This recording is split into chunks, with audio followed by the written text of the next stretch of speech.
Hello, everybody, and welcome to another Top 10 edition of Magic Mike's, proudly sponsored by our Patreon supporters and CoolStuffInc.com, where you can find cool stuff in stock every day, and our co-sponsor, CardHoarder.com, offering the best inventory prices and delivery of cards for Magic Online. I'm Evan Irwin, and we get started each week by saying hello to my two co-hosts, Aaron Campbell.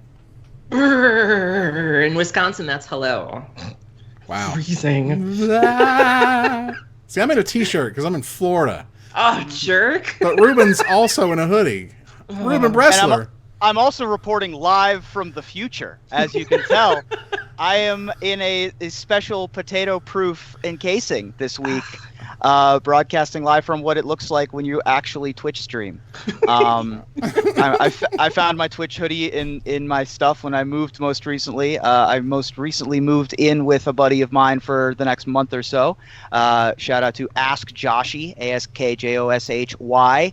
Popular Twitch streamer, does a lot of content all over the place. I did the Ixalan pre-release with him, for example. Ooh. And he moved to Vegas to stream and pick up a new gig, and he's gracious enough to let me use his beautiful stream setup.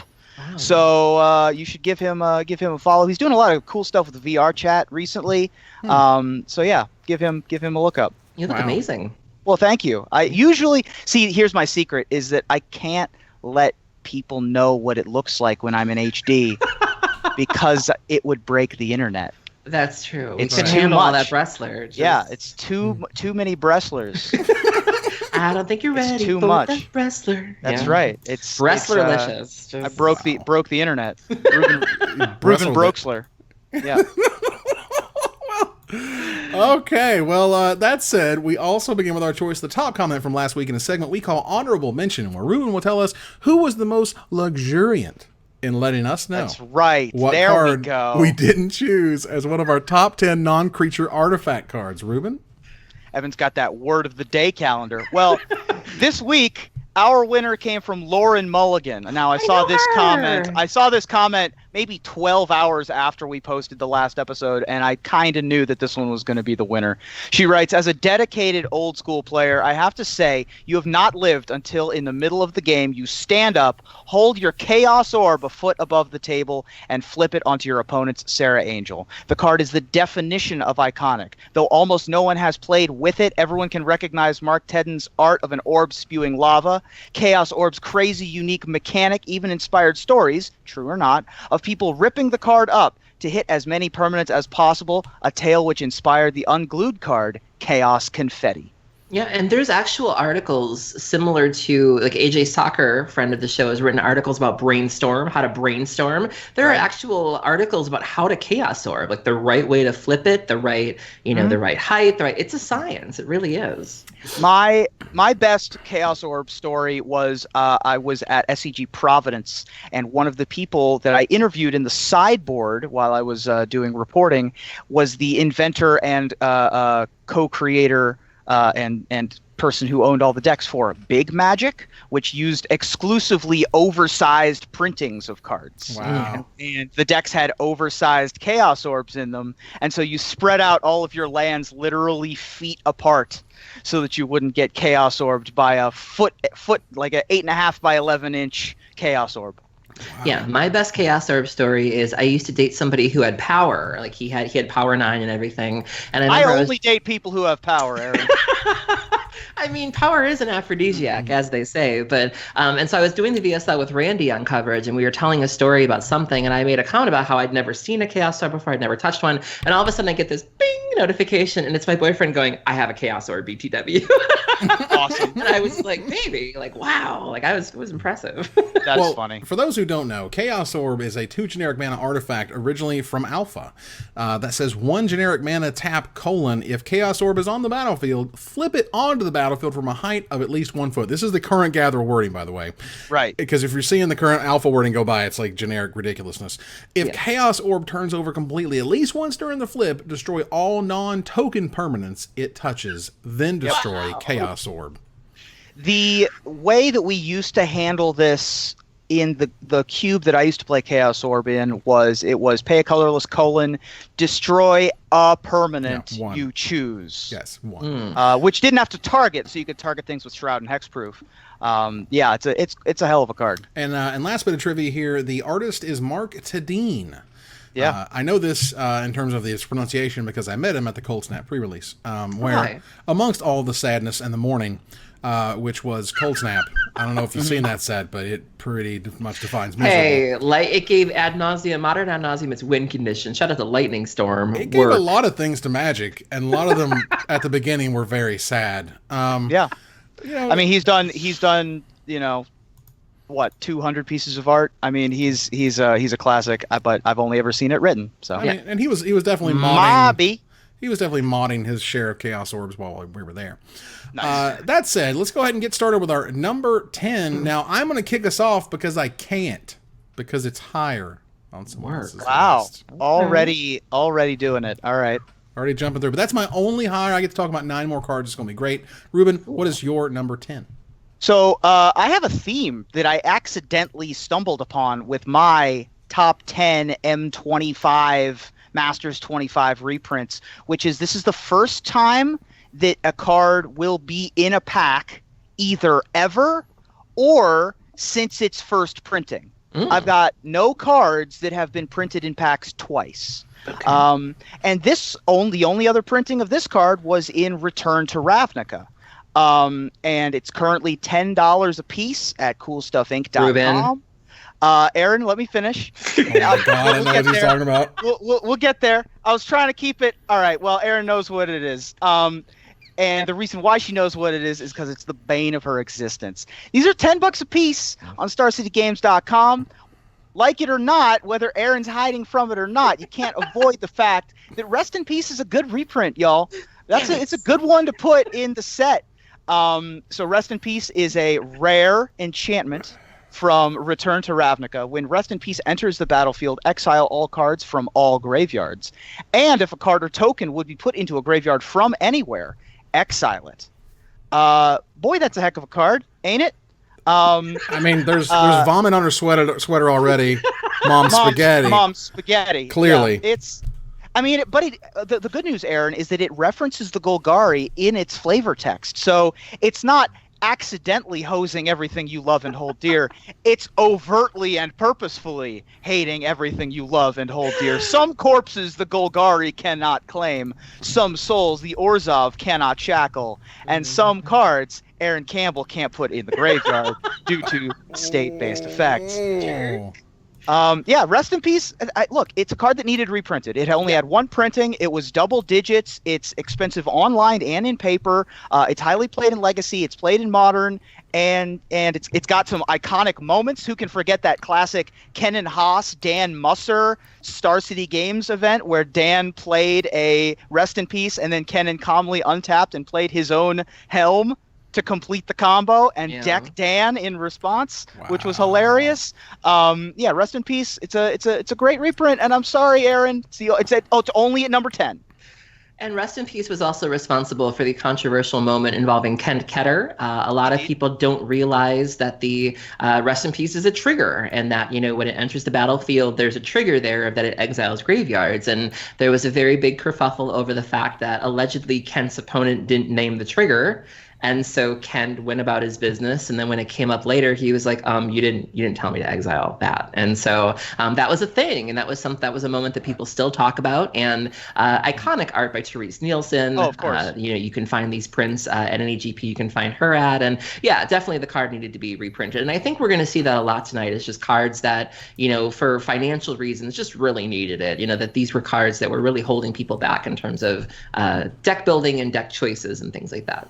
And I don't think we got there yet, but like the uncommons in the set are really, really good. One of the cards on mine is definitely a major uncommon that needed reprinting. And I also think that like there's definitely these people, particularly the finance people, who are just like, this is Iconic Masters all over again, and Fire and Brimstone. And I'm like, you know what Iconic Masters didn't have? They didn't have that sweet watermark on all the foils. That's a big deal. It's on all the cards. Well, this was a better rollout too. This has been rolled out better than Iconic Masters. Yeah.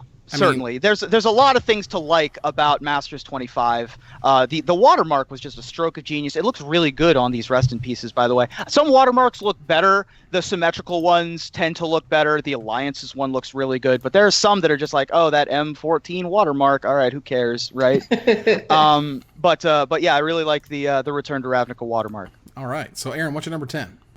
My number 10 I picked solely for the flavor text because I feel like it's hinting at something, and I really, really want to know what it's hinting towards. This is an iconic card. I think this one goes all the way back to Alpha, if I remember correctly. It's a pretty innocuous card. Like, it doesn't really do much with that flavor text, though. My number 10 is Will-o'-the-Wisp.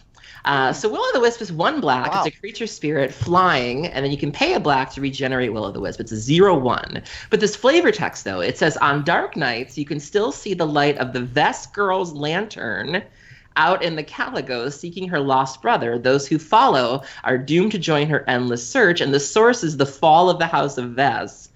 What does this mean? I mean, they're obviously talking about Liliana. They're obviously referencing her origin story of her trying to save her brother. But the fall of the House of Vest, is this a book? Who's written the book? Is she in the book? Like, did she write the book? Like, to me, that is a Vorthos treasure trove. And I look forward to, in the next couple of weeks, the Vorthos is kind of taking a crack at it and seeing, are we going to get more? Because we used to see that in older sets of the game. We would see, like, Sarpedian Blah, like Volume 2, and you would see... Sarpedian Empires, Volume 7. You would see texts and volumes and chapters referenced, and I'm like, is this a thing? What does this mean? And I'm hoping that this is an Easter egg of some kind, and that there's going to be, does it mean we're going to lose Liliana soon, the fall of the House of Vets? And I just really want to know more from this flavor text. My take is that this is essentially on her history, not necessarily her future, as it were. Also interesting, and depending on whether you count Summer Magic, this is either the 9th or 10th printing of Will-o'-the-Wisp. The first time it's been printed as an uncommon. I would love to have this thing in Pauper, but I don't know if I really want it in Pauper because a 1 black 0/1 flyer that regenerates for a black is pretty crazy. It's a bit much. I used to play this. I remember playing this card. I read this card, and I had a vivid memory of being on vacation with my family when I was maybe 14 and playing this card in a casual mono black deck, like mono black control deck, when we were on vacation with some family friends in Deep Creek Lake, Maryland. And I remember vividly playing several copies of this card in a couple of my favorite decks. And yeah, I mean, the Vorthoses are all about the fake books that exist. I know that Vronos was going off recently about the Book of Keld that is being referenced in Dominarian history. There's obviously Baron's Codex and Sarpedian Empires and the Necronomicon, of course, or the Necrologicon, or whatever they call it from the Innistrad block. The reanimation artifact, whatever it's called. But yeah, I definitely am interested in the fall of the House of Vess, as I'm a big fan of the fall of the House of Usher by Edgar Allan Poe, and I wonder if it's similar. I can imagine they were inspired. Yeah. We move here to number 9. Ruben, what's your number 9? So my number 9, I mean, obviously there are a lot of great financial boons in all of these Masters sets. This one, I really could care kind of less about the financial value. The important thing for me is that there are very few tokens in the game that needed printings. And one of them was the Stang Twin token. And so when they put Stang in Masters 25, they got an excuse to print that Stang Twin. So for y'all that don't know, Stang is a 4 colorless green and red 3/4 legendary creature. Did they update the creature type? What's the creature type now? Human warrior. Human warrior. Yes. All right, sure. When Stang enters the battlefield, create a legendary 3/4 red and green human warrior creature token named Stang Twin. When Stang leaves the battlefield, exile the token, and vice versa. When the token leaves the battlefield, sacrifice Stang. Yeah, super simple. You get 6 mana for 6 power, 8 toughness across 2 bodies.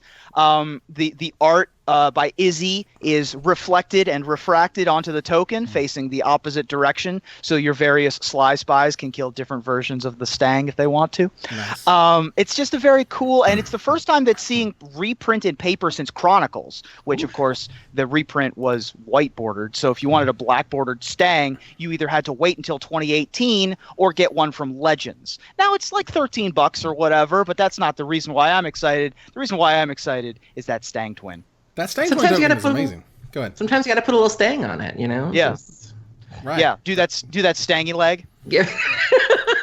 Wow. Yes. That was amazing.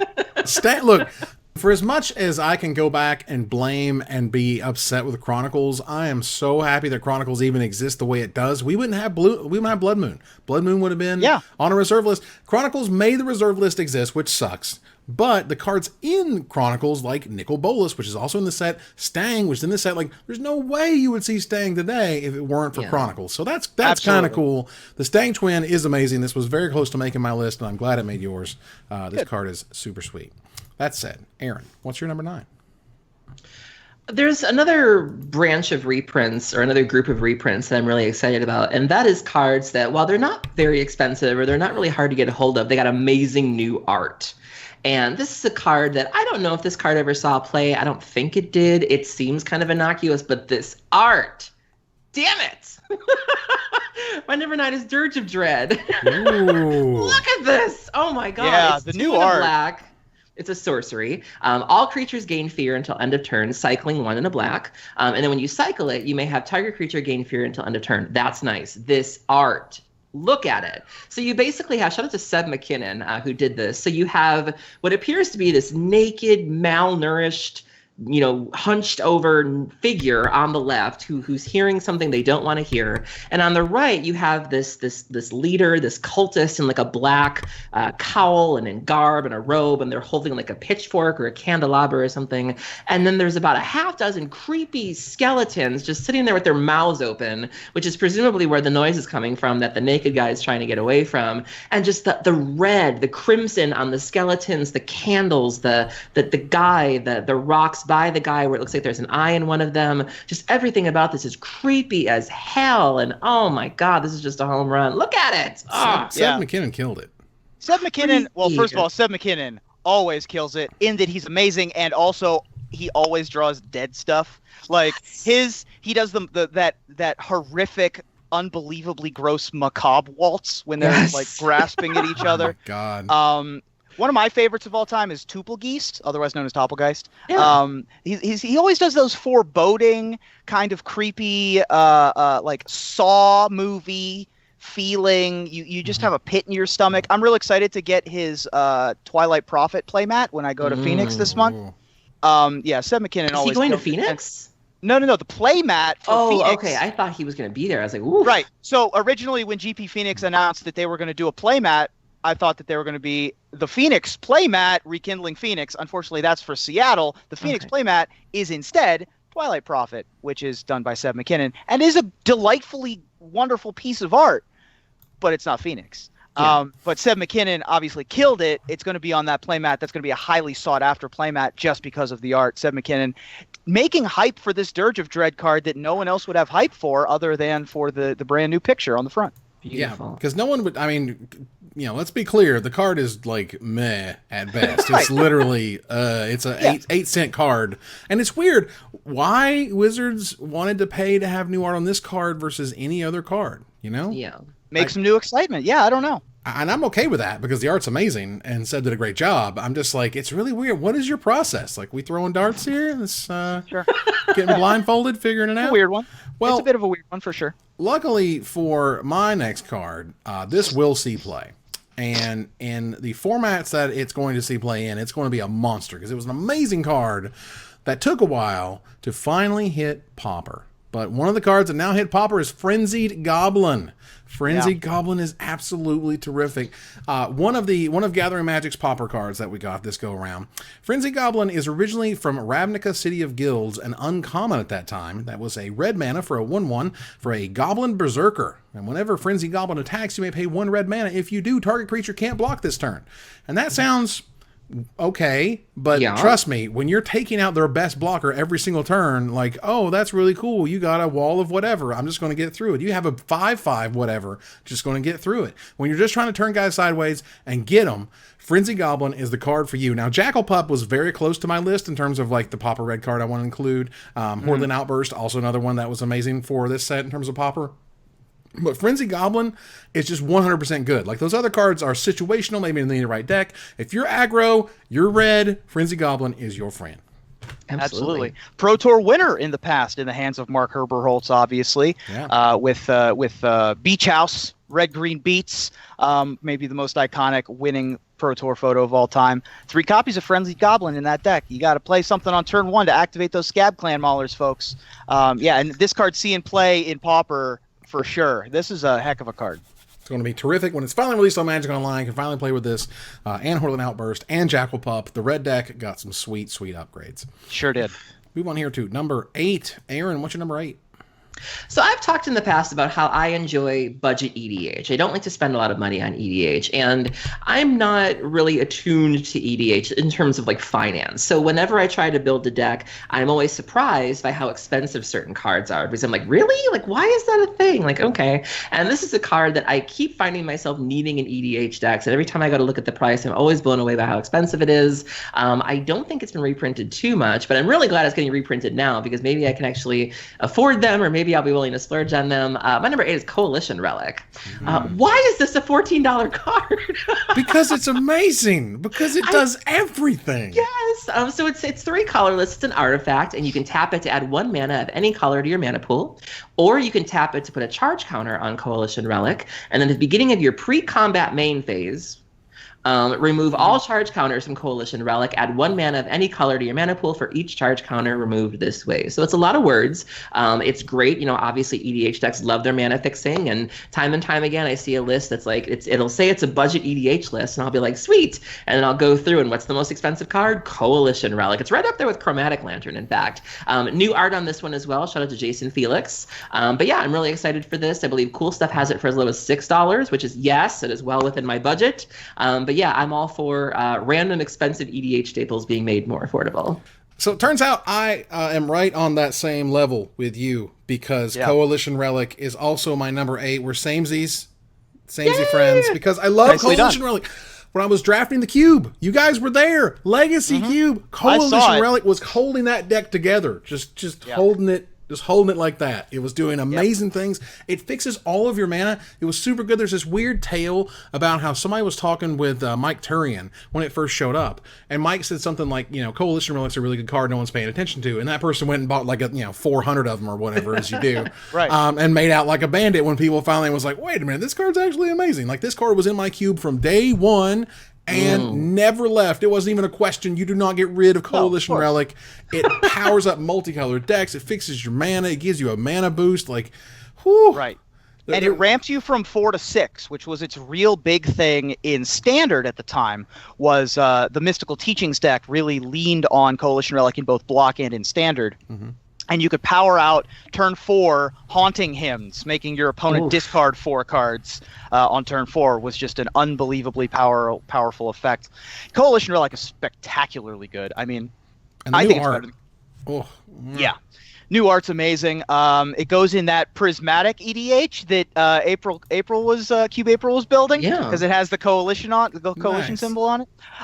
This card's just spectacular. It was a powerhouse all the way through its lifespan, up to and including today. A spectacularly good reprint. Oh man! And if you didn't see it, I got to stream Legacy Cube with this card, where I picked the wrong Liliana pile because I didn't know how Liliana the Veil worked, and I accidentally picked the right pile because then I killed him with what was left over. It was hilarious.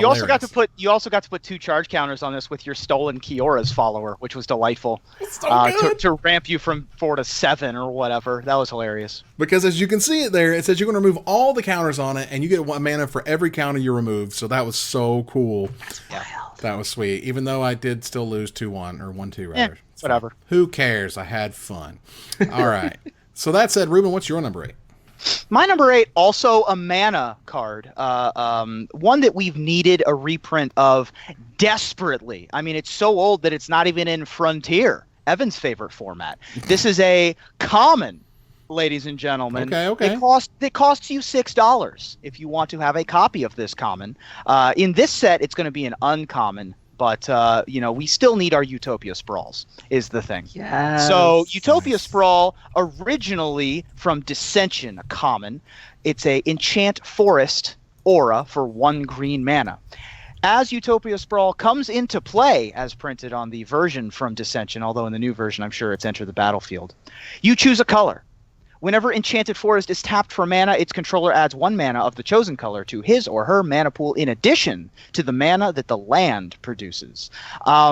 This card is $6 somehow? Unbelievable. It sees play in the mono green Devotion decks, mono green Stompy in Modern. It seems the Ponza decks love it because it lets them ramp into their Blood Moons and things. Acid Mosses and stuff. Death Cloud. This was a card that was sometimes there were 2 different ways to play Death Cloud. You could sort of go the Sakura Tribe Elder route, or you could go the Utopia Sprawl route. I'm not surprised at all. Sure. Well, I mean, I think I'm with Ruben here. Like, I was not expecting this card to be expensive. Oh, I knew. Legacy Enchantress loves this card.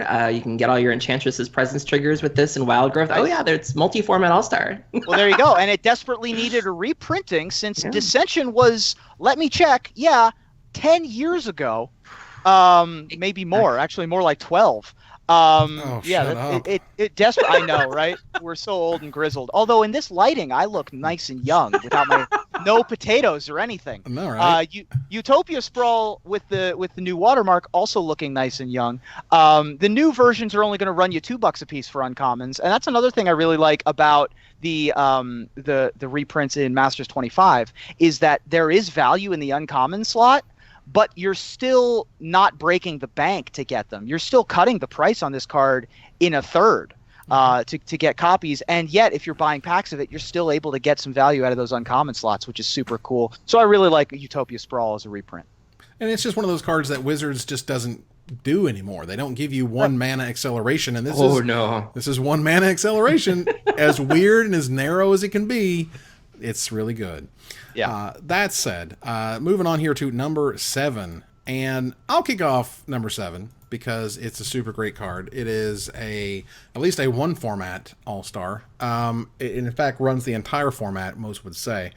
And it comes with one of the most awesome and beautiful watermarks this set has to offer. I'm talking about Brainstorm, because Brainstorm came from Ice Age. The Brainstorm artwork is from the Vintage Champs, wasn't it? Vintage Champs, yeah. Yeah, and it's absolutely amazing by Chris Ron.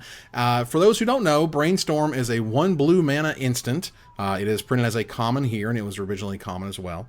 It has so many printings I can't even tell you.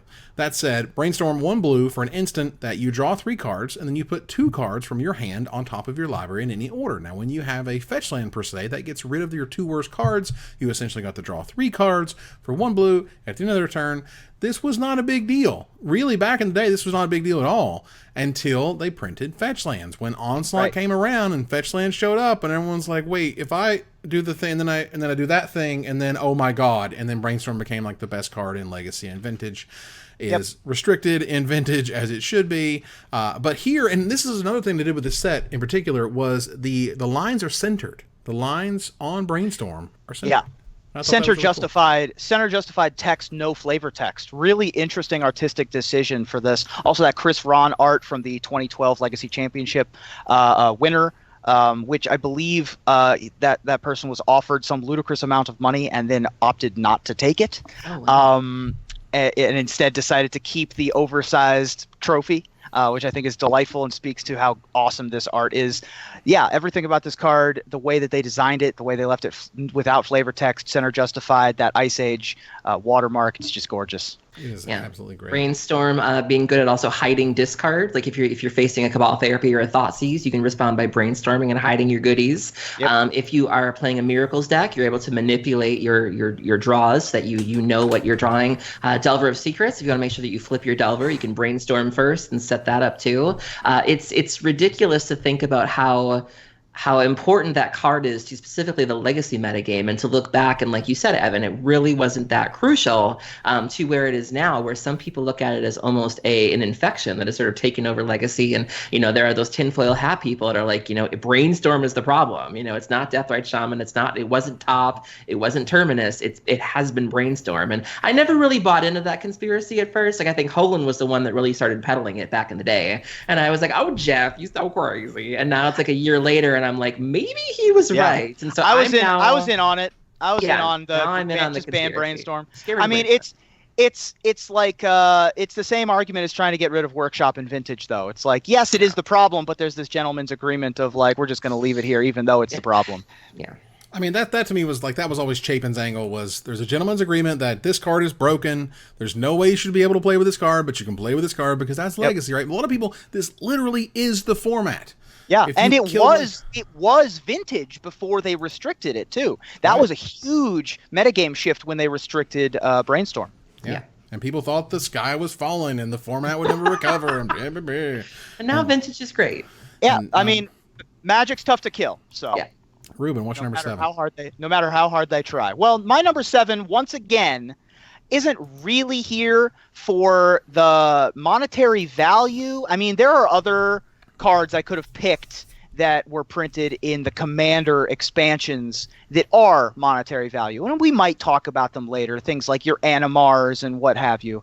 But this one, again, we needed a Kobolds of Karakeep token, guys. We desperately needed one. No, we didn't. Yes, we did. Honestly, EDH players had wanted Kobolds of Karakeep tokens for a decade. They've also been begging for an Ophiomancer token. That's right. That Black Snake is the only one still on the list. We got to get that Black Snake Moan. But two out of 3 ain't bad, and we got our Kobolds of Karakeep thanks to Prosh Sky Raider of Care making an appearance in the set. So this was originally from Commander 2013. It's a 5/5 Jund legendary dragon. It's 3 colorless, black, red, green for a legendary creature dragon. It's a mythic.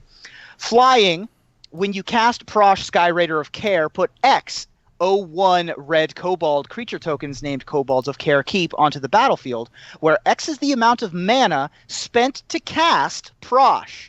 Sacrifice another creature, Prosh gets +1/+0 until end of turn. So the first time you play Prosh, you get 6 Kobolds of Karakeep. Then, as the general rule applies, when it dies you get 8, when it dies you get 10, etc. And it's perfect for those Sekuar, Deathkeeper, sacrifice a creature, get an effect kind of decks. And people were clamoring for this card to get a printing in a pack set so that they could put pack tokens of kobolds into the packs, and I think that it's just delightful that they did so. And this is also the first time you can get this card foil, I believe. There was the oversized Commander foil, but yeah, at normal size Commander, this is the first time you can get a foil Prosh. Right. So not only is there that, you also get the Kobolds of Karakeep token, which is really cool and was used back in the day, and now sees the light of day. So this card is like this again. This for Commander players. I think it checks all the boxes. It does everything you want. Gives you all the tools to do silly, crazy stuff, and to get Aaron giggling. Yeah. Aaron, what's your number 7?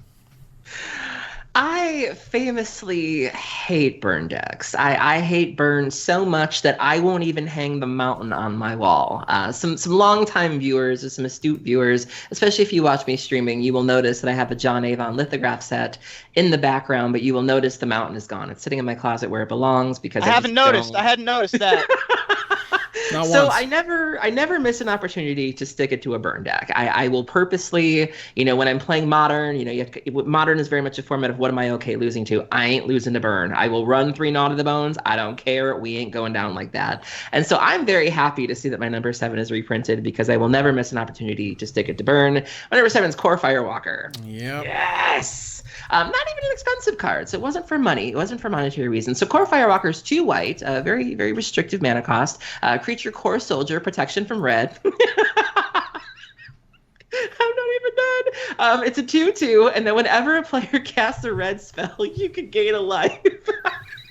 I love this card. I would stand on the corner of a busy street like a missionary and hand these out if I could. Just Core Firewalker, Core Firewalker. Would you like a Core Firewalker? Like, I am happy to assist the mission any way that I can. But this card is the bane of burn deck's existence. And unless they have something like Causal X Return or like a colorless source of like red damage, they really don't have a way to deal with this. And I love when this card drops because I just can't help but laugh. And so I think it's only going for like 75 cents to $1 right now. So it wasn't expensive to begin with. But the minute I saw this, I just kind of chuckled. and I was like, I am all for more copies of this in circulation. I mean, they even did a really sweet promo of it in 2010 for the Wizards Play Network, so that's really cool. Yeah, the WPN foil art is also really cool. Yeah, I mean, this is the card. Like they're not going to give you this card anymore. You're not going to see this in Modern Magic because protection is gone. Yeah, they don't like giving protection. Maybe they do, but like weirdly only on like rares and mythics and stuff. This was just the uncommon hoser. This made the red decks go, oh my god, how do I beat this card? They used to run Moonglove Extract. Extract. Thank you very much. Wow. That was the card they played to kill this guy. I mean, you can kill this guy. We got better options now. We got like Reality Hemorrhage, which is a devoid burn spell, or you can run like Ghostfire. I mean, the thing I always do is attack with my Goblin Guides and then Skullcrack you because it doesn't, cancels out the prevent the damage. Good.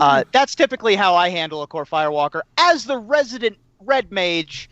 But yeah, you're right. I mean, Core Firewalker is the bane of every. It's like the best sideboard card for a strategy. If burn becomes the best thing in a format, you see Core Firewalkers, by the way, in burn sideboards for the mirror match.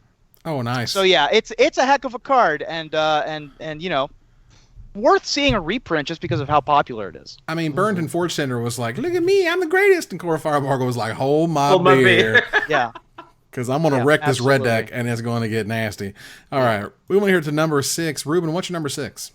My number 6 is yet another lower rarity card that desperately needed a reprint. And this one, the thing I really liked about the spoiler season was they gave really good on brand cards to content creators to spoil. They gave Marshall Manowar, for example. They gave Lightning Bolt to P. Sully. But perhaps no better spoiler plus content creator pairing could have been found than by the Professor's preview for this set, which was Curse Catcher. Curse Catcher is a Shadowmoor uncommon originally. It's a 1/1 Merfolk Wizard for 1 blue mana. Sacrifice Curse Catcher, counter target instant or sorcery spell unless its controller pays 1. This card was up to about $9 a piece, which is a lot, and only had the one printing, only ever got printed in Shadowmoor, desperately needed a reprint. They kept that fishy art, the fishy orb art. The Shadowmoor set symbol as the watermark is one of the few that is not symmetrical but also looks fine. Yeah. And yeah, I really like this card a lot. I have a lot of memories of playing Merfolk in Standard, and way back at the beginning when I played Legacy, way early on, I played sort of like a Merfolk kind of aggro deck back when, Dead Guy Ale and decks like that were popular. And so I have a lot of love for Curse Catcher, and it desperately, madly needed a reprint. It's not even the best Curse Catcher anymore now that things like Mausoleum Wanderer are wandering around. But Curse Catcher is still near and dear to the Professor's heart and other fish mages as well.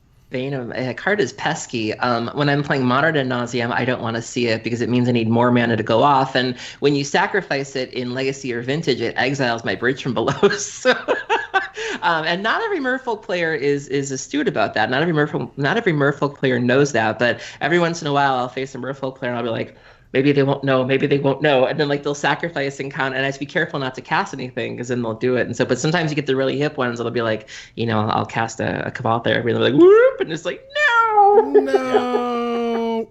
Not good. Curse Catcher in and of itself, desperately needing a reprint, and now finally getting it. It's one of those weird 1/1s that just kind of, I think, snuck up on a lot of people. Yeah. Over time, eventually got played more and more, but until it became just like the stock 1/1 for one card you play in your deck because it's so disruptive. It messes with your opponent until it's dead, and that's pretty awesome for a 1/1. Yeah, it inspired Judges, Familiars, and Mausoleum Wanderers for the rest of time, but there will only be... The Curse Catcher was the first. It was it's still the only Merfolk one for your other vile Merfolk decks, so it fits right in with the Professor, and it's a great fit here in the set. It even is good in like the mid or the late game. Mana leak effects and force spike effects tend to outlive their usefulness. Like once the opponent has enough mana, it's just a 1/1 then. But in specifically a Merfolk deck, it gets very big very fast. So even if the opponent has the mana to start paying for things, it's just a 3/3/4/4 beater with Island Walk, and so it's good in the early game when you want to stop people from casting spells, and it's also really good in the late game when they can start affording that. And that's not something you can often say about cards like that. And I would just say it, and it desperately, madly, deeply needed a reprint. Yeah. Yep. As it were. All right, cool. So, Aaron, what is your number 6?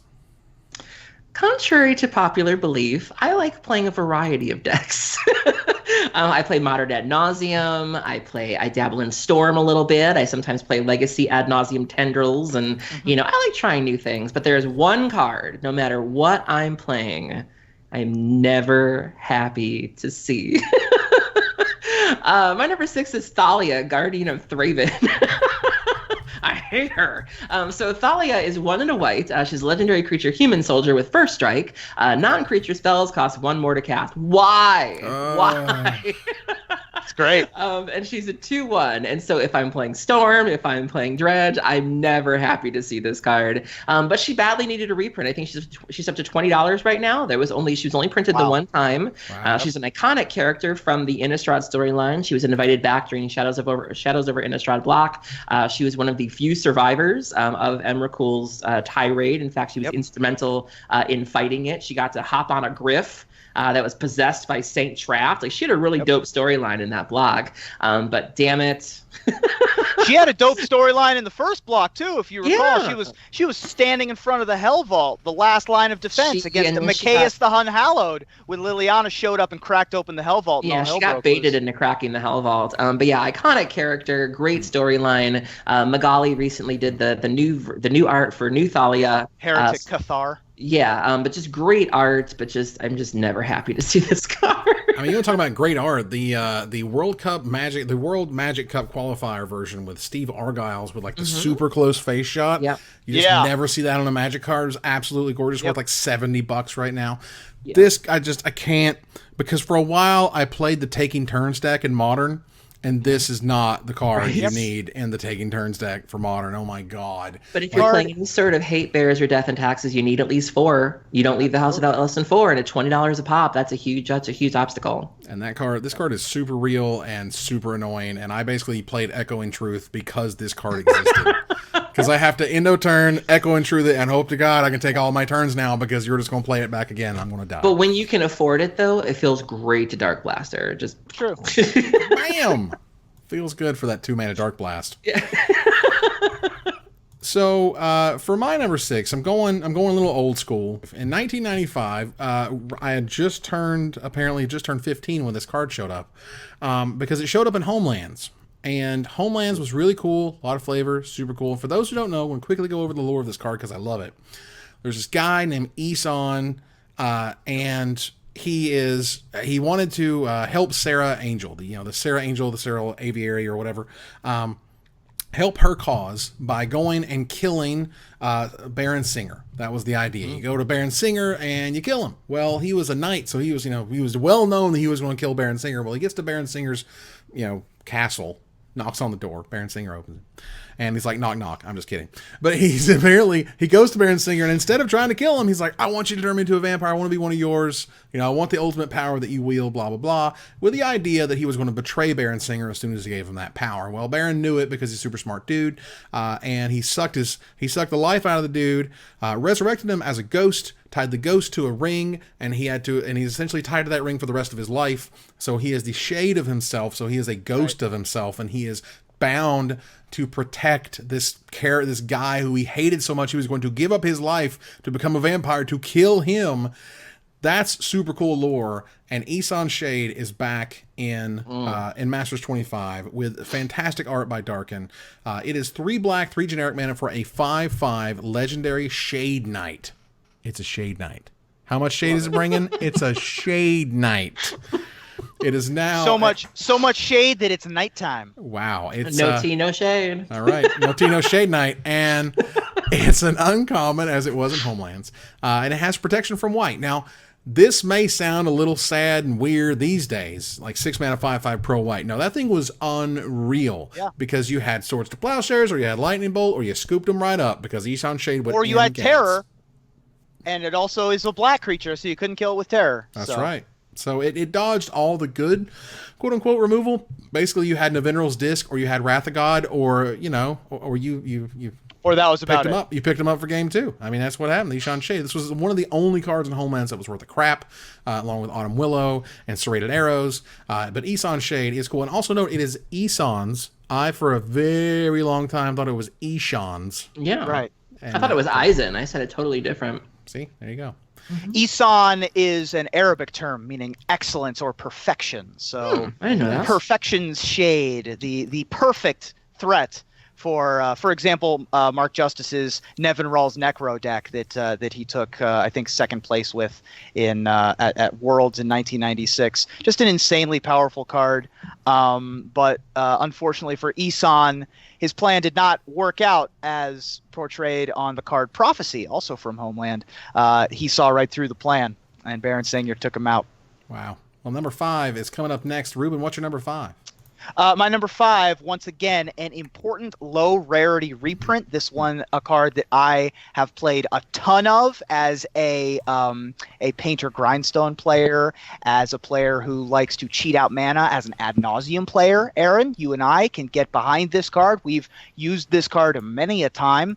Only ever was printed in Planar Chaos. This is a common that's $6. Common, $6.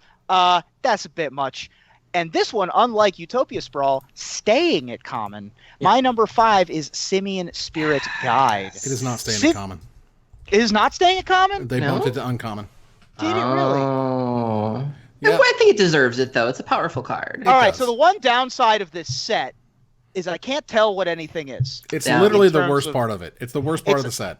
Yeah. Whatever. It's an uncommon, but you know what? We'll forgive them, because previously they're $6. Now these ones are going for like $2.50. So again, we're able to get Simian Spirit Guides into the hands of new players, for aspiring ad nauseum aficionados, and to cheat out Blood Moons on turn 1. So Simian Spirit Guide for 2 colorless and a red, you get a 2/2. That's not the part we're playing this card for. We're not playing it for Gray Ogre stats, folks. By the way, it's an Ape Spirit. Just in case you want to add that one to your best ever combos of creature types. Ape Spirit. Exile Simian Spirit Guide from your hand, add a red mana to your mana pool. That's a mana ability, folks. That can't be countered. It can't be responded to. That just is what it is. It was one of the Planar Chaos color shifted cards, taking after Elvish Spirit Guide, which was the green version. This one, however, seeing much more play, because in green you have mana elves and channel and lots of other ways to ramp your mana, but in red it's not as easy. You typically have to rely on things like Rite of Flame or Seething Song or other things that require red mana on turn 1 to get you more red mana. Whereas with Simian Spirit Guide, you don't need red mana to make more red mana. This one just makes its own red. So you can remove them from your hand to power out ad nauseums and lightning storms. You can remove them from your hand in concert with an Ancient Tomb or a City of Traders to play Blood Moon on turn 1 or Magus of the Moon in Modern or in Legacy. This card is one of my favorites, and I'm so happy that it's back. My favorite application of this card is to surprise people with Curse Catcher, where they're like, they think you can't pay for your extra one, and you're like, whoop, I got it. If you're trying to do anything broken in this game, you're probably using Simian Spirit Guide to get there. Griselbrand in Modern loves this card. Ad Nauseam in Modern loves this card. Like you said, the mono red Stompy decks love to use this to cheat out Trinispheres and Blood Moons and things of that nature. Belcher decks love this card. And there have been a lot of, Modern is very much a format where people are always crying for bans. They always want to ban something, and this is a really odd card that for years people are like, it's got to go, and there's no results to back it up. It has not. The decks that run it in Modern aren't seeing a lot of play, but people just feel that passionately about it, where they're like, it just does too much, it has no business being here. And I always kind of shaken my boots a little bit, because Modern ad nauseam would probably go away if this was ever banned, and I'm like, please don't ban my card, please don't ban my card. Honestly, it probably should, but you know what? I'm just gonna be thankful. Look, just like the flavor text said, it's rarely worth questioning where the mana comes from. Just be grateful. Now, see, I like the original flavor text better. I like the original flavor text where Jaya cons about how all of her spells smell like burnt hair. Burnt hair? Yeah.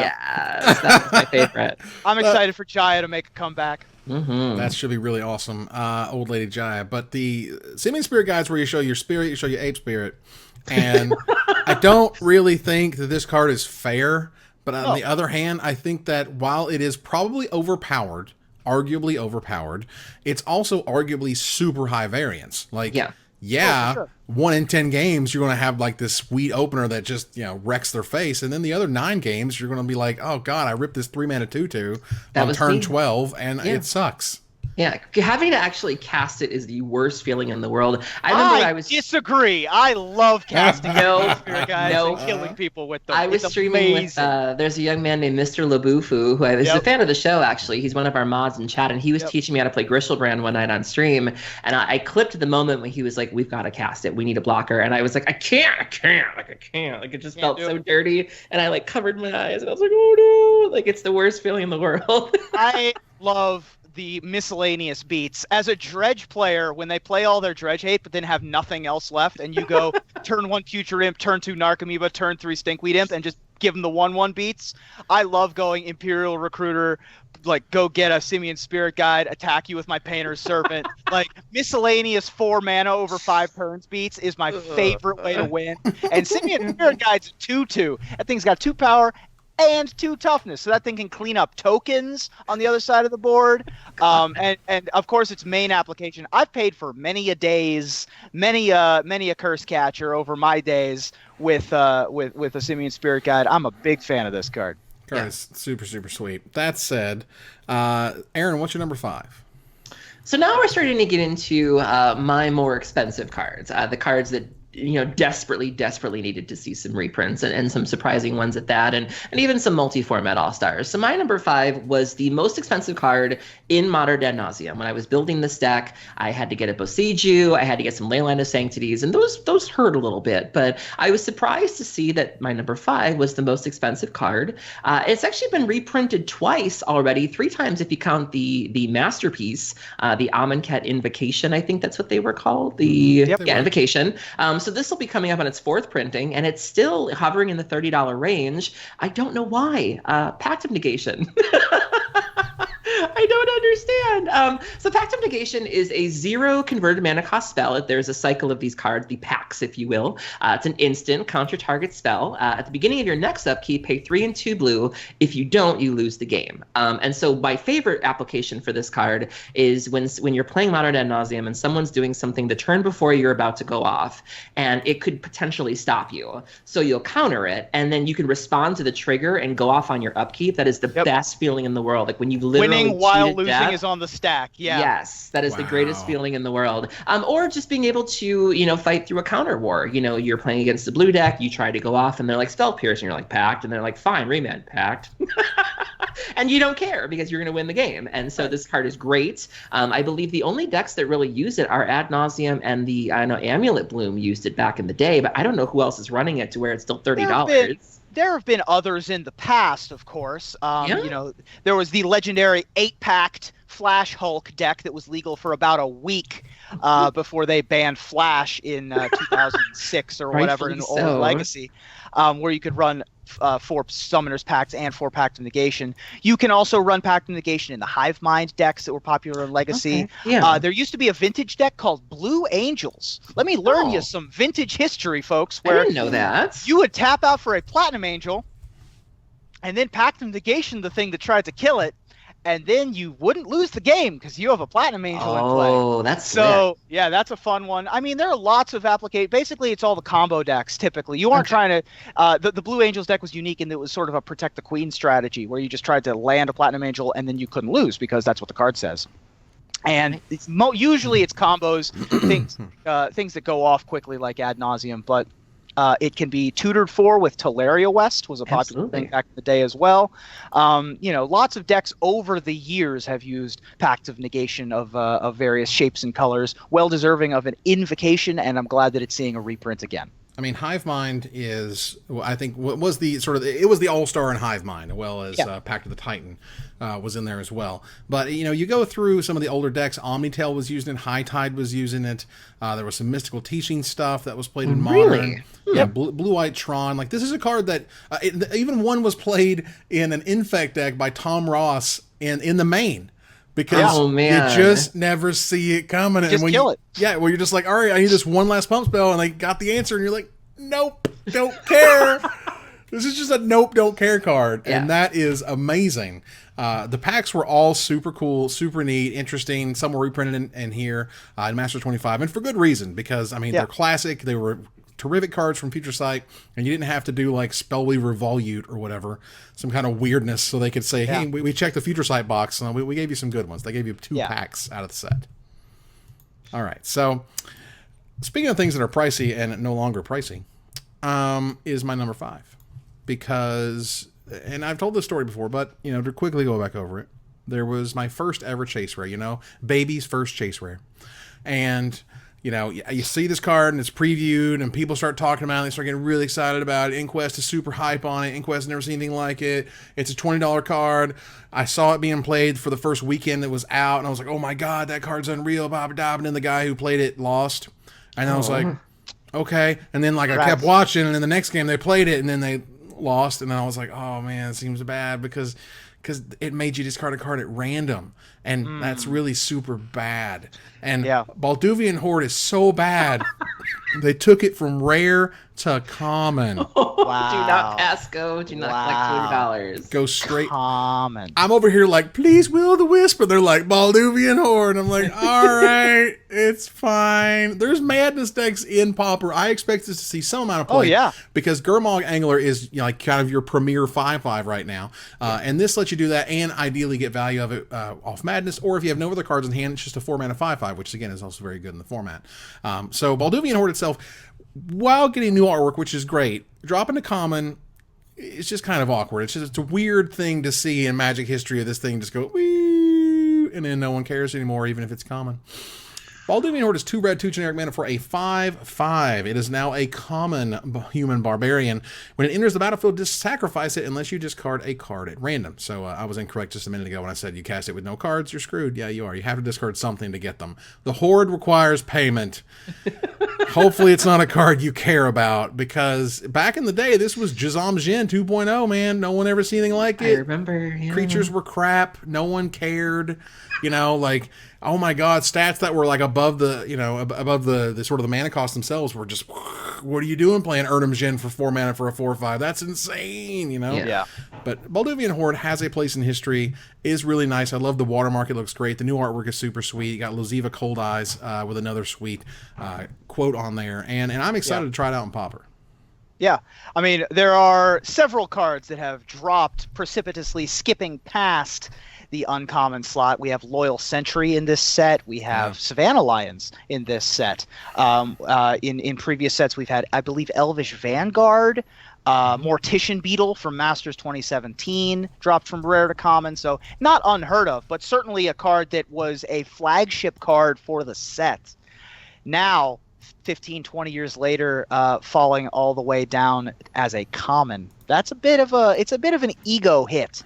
But maybe it'll find a home in Pauper, because it's the kind of format where maybe it can be used. We're going to move on here to number 4, because, and I'll go ahead and lead into number 4 here, because it's very similar. It's very, very similar in a weird way, because you kind of just mentioned it and it's fine. Oh, well, there you go. There was, you know, when I first started playing, there were some kitties. And I like cats, and I had a cat, and cats were cool. And Savannah Lions was amazing. Savannah Lions is a 1 white 2/1 cat. The end. That's it. That was it. Back in the day, that used to be super exciting. You hear me, you young whippersnappers, with you, this thing gets flying after you get the city, you know, blessing and all this other crap. No. Back in the day, we had Savannah Lions, and we liked it, and we thought they were cool, and they were powerful. They weren't that cool, but they weren't that powerful. But you know what? For me, they were cool, and I loved them, and I loved the artwork, and the big paws would come and get you. The first rare I got 4 of almost immediately. I played White Weenie for years when I shouldn't have. Everybody else was playing this Necro thing and like winning events, and I was like, screw you guys, like turning stuff sideways and losing. I can have. You know, every once in a while you get the Savannah Lions and the Strip Mine and the Order of Leap Beer and blah, blah, blah, and that was great. Most of the time it's not, but to see the mighty fall, to go from rare in 9th edition, it did sort of take Masters Edition 4, which was an online set, it went to uncommon, and we're like, all right, and now Wizards is like, it's common. Yeah. And I'm like, I mean, Elite Vanguard was a human soldier. Those are two relevant creature types, and those were printed at uncommon. So it's not terribly surprising to see the cat fall all the way to common. Yeah. I'm not sure this will have an impact on Pauper, as you have plenty of accessible, aggressive creatures in your white weenie decks. This is another option. And it's entirely possible. I also like that they gave it new art, the first new art since 9th edition, which was what, at this point 15 years ago, 20 years ago. Oh my god. Which is ludicrous. I think 9th edition came out in 99 or 2000, no, right? 2005 I think is. Oh, 2005. Okay, well, whatever. In any case, first art in a while. But this one by Winona Nelson. So Right. And Elite once again, Vanguard, the mighty falling, but perhaps they can find another home in Pauper. Well, Elite Vanguard went to common in Eternal Masters. So Sure. you now have 8 2/1 1-drops in Pauper. That's pretty cool. All right. Arguably pretty sweet. We'll see how Sure. that works out. And I'm excited to try it because, I love Pauper and it's neat. And Yeah. Span lines are great. Ruben, number 4. My number 4, also a common originally. Hmm. Needed another reprint because this along with the card Oubliette are the arguments of saying we need to have like a Pauper thing. We need to have something to get these cards out. This card in particular is seen in like every Pauper deck. I think that like almost every Pauper deck has Ash Barons in it. It's like a ludicrously popular card. And not only is it $8 online at coolstuffinc.com or in real life at coolstuffinc.com, where you can get cool stuff in stock every day, but it's also $10 on cardhoarder.com. Eternal support guaranteed. $10 for the online version. $8. Non-foil? That's non-foil? 8 clams, non-foil. Why? Because there's no foil. It has since dropped since they've announced that it will be uncommon in the upcoming Masters 25. Only $3.75 Why? a piece. What deck does this not go in? What deck? In Pauper, it goes in every deck. No, what EDH deck? What EDH deck does not want this? Which one? So Ash Barons, for y'all unfamiliar, all right? Ash Barons is a land. Yep. It also makes a great drag name in a pinch. Just Ash Barons? Ash Like, Barons. Nice. Ash Barons. Nice. So it's from Commander 2016. It's a common in Commander 2016. It taps to add a colorless to your mana pool. One of them wingding manas. It also has basic land cycling of a generic mana, which means that you can pay a generic mana and discard it, search your library for a basic land card, reveal it, put it in your hand, and then shuffle your library. So, Card's amazing. yeah, spectacular. It's simple. It's easy. It reminds me of the Crystal Mox, if you've heard the legend of the Crystal Mox from back in the day. There was a rumor that they were going to print this card at some point, and then EDH groups realized that they were never going to print this card, so they just invented this card that all the decks decided that they were going to play, which was a 1-mana artifact that tapped to add a colorless to your mana pool. It was basically a worse Soul Ring, a worse Mox, but it didn't exist yet, so early EDH groups and early, Rainbow Stairwell groups and stuff like that imagined this card, and it became a legal thing, even in the official ground rules of the original EDH groups. This reminds me a lot of that. It's so simple, it's so clean that it's surprising that it took until 2016 for us to happen upon this design. So it's in every Pauper deck, it's in every cube, it's in every deck that you could possibly play it in. It's a spectacularly good card, and I'm glad that it's our reprint. I mean, again, I don't know what commander deck that exists wouldn't be like, you know what, I'm going to take one of my basic lands. Now, maybe if you're a monocolor deck, but even then it gives you a shuffle effect, which is often useful. And it's just good. It doesn't come into play tapped or anything. Like, it's good turn 1, it's good turn 7. Like, it's great. There's a reason this card was so expensive. And I, too, was like, holy crap, this thing is how much money? Wow. This was a holy crap, the how much money card. And, it's a lot. And these foils, let me tell you. Yeah. Ash Baron foils. I don't even want to know how expensive. People foil out their Pauper decks? That's a thing? Oh, yeah. Oh, for sure. Yeah. Everyone foils out every deck. Why wouldn't you? I mean, I see it in like older formats, but I don't really see people foiling out standard or foiling out Pauper. It does sound, especially because of the inherent reasons that Pauper was invented. Yeah. It does sound a little weird to foil out your Pauper deck. Yeah. But It reminds me of the guy that foiled out after Stoneforge Mystic was banned. It was still legal in the pre-con that it came in, and somebody foiled out that deck and used to play it at my F&M in Ohio, which I thought was hilarious. It reminds me of that. It's like a status symbol in a non-status format. I get that. But with that said, there's still people that are going to do it. And when you're going to do it, there's enough people that want this card in, again, all those types of decks. Ash Barrens. I'm just guessing $30 to $50 is what that foil ended up being. Wow. Let's find out. It's just, there's only one. Huh. As it were. Moving on here to Aaron, what is your number 4? My number 4 is a very versatile card in blue decks. It gives control decks an additional way to disrupt your game plan. Most blue decks, their answer to everything is just to counter it, but sometimes you want to be a little more proactive instead of simply being reactive. But I find it's the most versatile when you can use it on yourself. I know there have been plenty of times where I've seen this card cast and I automatically assumed I was the target, and so I would just throw my hand on the table and my opponent would be like, actually, I'm targeting myself. And so that's always a nice little surprise, because sometimes it can help you if you have any dead cards. It can help you kind of smooth out your draws a little bit. It can also help you turn the corner. Sometimes control decks have you kind of over the barrel, and now they need to close out the game, and this card can certainly help you do that. When I first came back into the game, it was going for as high as $60. It has been reprinted 4 times if you count the promo version. 4 times if you count the promo version. This will be the 5th time if you count M25. My number 4 is Vendilion Click. And fun fact, the Vendilion Click have names. I didn't know this. Yep. I thought it was just a general descriptive term of like, they're a click from Vendilion. Oh no, they have names. These are Visa, Endry, and Ileona. There you go. Come on. There you go. So they are, it's 1 and 2 blue, legendary creature, fairy, wizard, flash, and flying.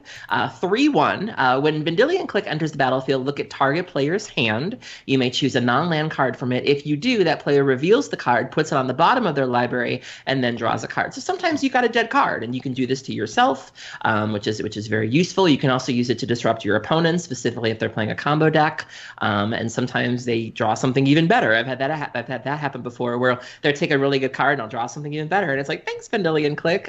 This card is great. This gives blue a new way to attack, and I'm really happy that this is seeing a reprint, because it's still very expensive. I think it's going for $30 now, and I'm always happy to see blue get the tools they need. They keep printing it, and it stays expensive. Yeah, because the card is bananas. And they don't even run that many. It's not like they're running 4 of it. The most, it's a legendary like creature. Yeah. Well, yeah, most like 1 or 2, but it's enough decks are using it, I guess, that the demand is there. Yeah. I mean, 3 power, 3 casting cost, flash flyer, that's disruption, that's also card filtering. I mean, the card from a mechanical perspective is just a nightmare for anyone to have to deal with, from standard fairies all the way through legacy, where even Rug Delver decks that's not typically used to playing 3 casting cost spells play it sometimes over True Name Nemesis if they're playing either of them.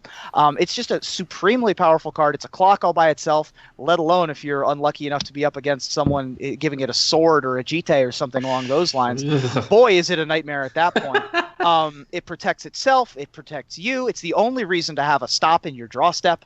The card's just incredibly powerful. And by the way, if you want to try not to cry a lot, go read the story article on the Vendilion Click and their fate from Shadowmoor, because it's not good. You do not. Aww. It's not. If you want to have a nice little cry sesh, go see the fate of what happened to the brother and the sisters. It's not good. You don't want to know. So if you don't want to know, go ahead and bounce forward about 20 seconds. But I have to.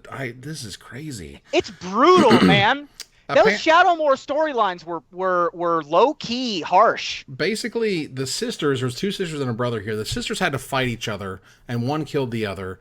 Indri, which was the male of the clique, he got separated from the sister who lived, and when he at some point he lost one of his wings, so he can't fly anymore. He had to watch Una die.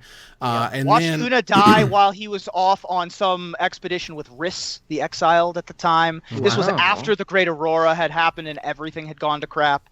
Nothing good is happening, and he happens upon the sisters. So after Una's destruction, Indri, unable to fly anymore, lured a magpie Pie to bring him to Caer Ulios, just to find out his sister's fate. He found them dead, killed by each other. Carefully taking their bodies away from the carnage of the aftermath and taking them to the woods, he laid himself beside them, and dreaming about his sisters and his groundling friend Nora, he decided not to wake up, ever. Aww. Wow. Well, on a cheerier note, back when MTGO still had the clans or the guilds, my girlfriends and I were thinking of starting a clan called Chicks with Clicks. Love it. Wow, that was insane. And we still want to do something with that. I don't know if we're going to do a podcast or a blog or a team constructed name, but damn it, I want to put that name to use at some point. Yeah. So, moving on here to number 3, and speaking of, terrible, sad things, sometimes a card is not expensive, because it's not so well played. You know what I mean? It's old, but it's not super played, but it's really neat and it's really evocative. And again, this is like, why does Wizard get new art for stuff? I don't know. I don't really care, because one of the best pieces of art from the set, one of the best pieces of art I've seen in Magic in actually quite a while, is Doomsday. Doomsday is from Weatherlight, has that super cool Weatherlight watermark in the background. It's from Noah Bradley. Excuse me. This is one of Noah Bradley's best pieces. I think it harkens back his moat that he made. Yeah. Has these awesome spheres of this person who's just in absolute complete despair. Doomsday is incredibly difficult card to play. It's kind of like what you do when you play it. You're like, what do cards do? Because Doomsday is 3 black mana, black for a mythic in Masters 25. It is a sorcery that says search your library and graveyard for 5 cards and then exile the rest. But the chosen on top of your library in any order, you lose half your life, rounded up. So you say, Doomsday's coming. I got 5 cards to do it. And then you have the Doomsday piles, and you have the Doomsday articles, and you have the millions of different ways that you can slice and dice 5 cards to win on the spot. And every time there's some weird exile your graveyard, or if you win if you don't have a library type cards or whatever, Doomsday shows up and it's like, all right, let's make weird Doomsday decks again, because somehow that's supposed to matter and be good, but usually it's not. And it's just really hard to play with.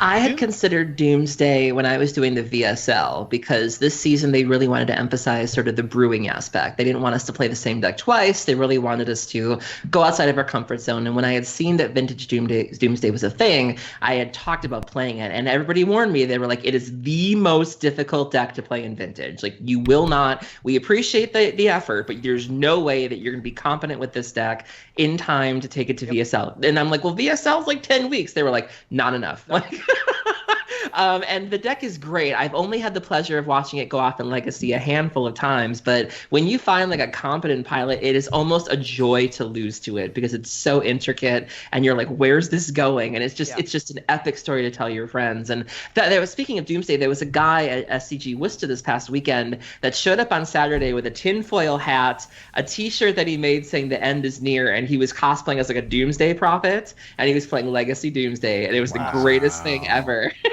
I mean, this is one of those cards that they write article after article after article, and you can totally just mind game your opponent, because one of the cards you put on top is the counterspell, is the first thing you do, and then you use the brainstorm in there, and then it's crazy. It's really crazy. Doomsday is the most complicated Magic card ever printed. Quite simply, it is harder to win with a Doomsday deck as a non-practiced person, but so gratifying to win after you've practiced with it.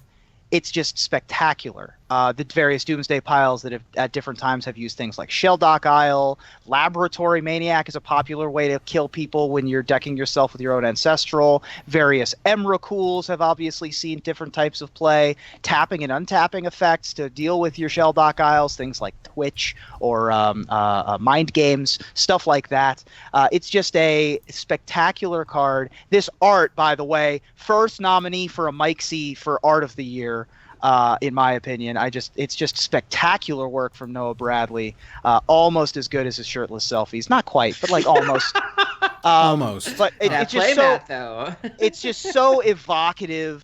Even though you don't really know what's going on in the art, it looks like the Shadowfell, the Upside Down from D&D. It's got the 5 floating orbs to signify the 5 cards. It's got the person who has the despair in the foreground, center justified in the art. It's just a super cool image on a super iconic piece of art, and a great way to put Doomsday into the set. My favorite is that I actually pulled up our little doc we have to keep track of the 2018 Mike season. It's already there. Oh, don't worry. I already put it there, bro. Wow. Already ahead of you. All right.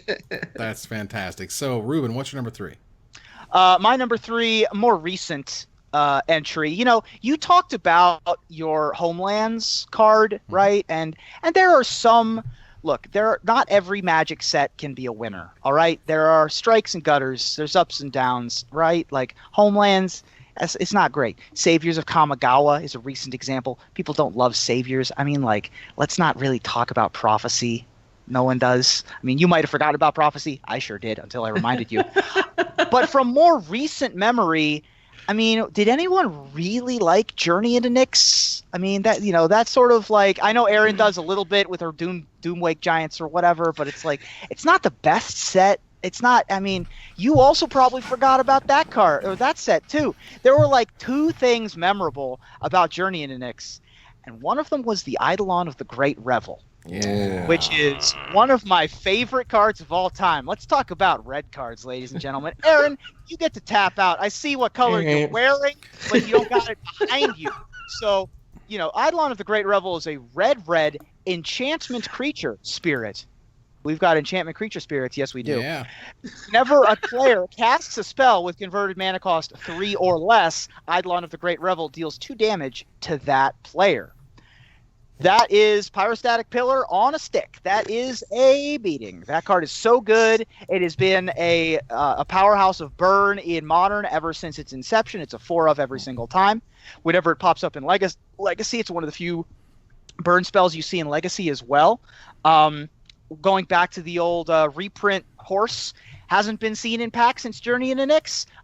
Hit me with the tagline on Cool Stuff Inc., Evan. What's the tagline? Cool stuff in stock. Every day. $11 on Cool Stuff. Erin, hit me with the card hoarder.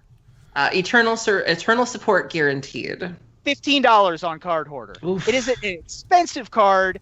Even though it's just a rare, it has been reprinted, and I'm glad that it has. Storm decks basically just concede to it. Like, there's no way you're really going to beat it. I've actually, fun story about this card. When I was learning how to play Modern ad nauseum, I died to this because it's a triggered ability. So I remember I was at like 3 or 2 life or something.